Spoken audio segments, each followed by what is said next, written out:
You can add, delete, and rearrange slides that are in an existing Nearpod lesson. All you need to do is to download the lesson that you're interested in editing to your library, hover over that lesson, and click the Edit button. The lesson comes up in slide view. You might want to add some slides you might need an additional assessment, some activities, or even a review slide, something that you need to reach the needs of your students. If you want to add a slide, you can simply click Add a slide here or Add a slide here. Your options for slides come up for contents and activities.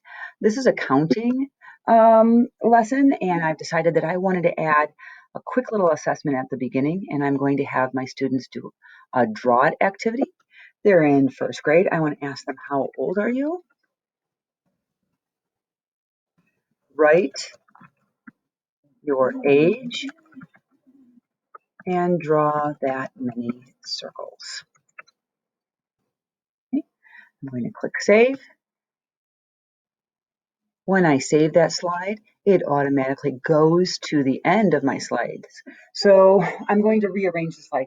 You might want to rearrange for, like in this case, something at the end you want at the beginning when you add a slide, or maybe you want to take an assessment that's at the end and use it as a pre-assessment to check students' existing knowledge, or whatever the reason. Just to rearrange the slides, you drag them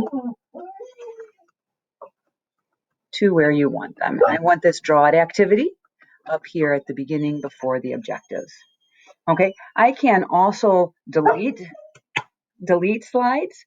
Maybe there's some extra content or activities that are not essential to your lesson, or you maybe just want to take some key activities and remove out the other things so that you just got a really quick, short lesson. Whatever the reason, for this, I took a look at this memory test. And for this memory test, the students identify words in written form, and I know that my students are not ready for that. So I'm going to take the memory test out. All I do is click on that slide and then delete it from my keyboard. Am I sure I want to delete it? Yes. When you are finished, you need to save and exit the lesson, and the new edited version is now in your library. For this lesson, I left without saving my changes, and so now you can go back to a lesson in case you forgot to save your changes, and you can click and save the changes. Now the lesson can either be signed as a live lesson or student-paced lessons. You can preview it, you can share it, or you can go back and do more editing. And that is how you add, delete, and rearrange slides in a Nearpod lesson.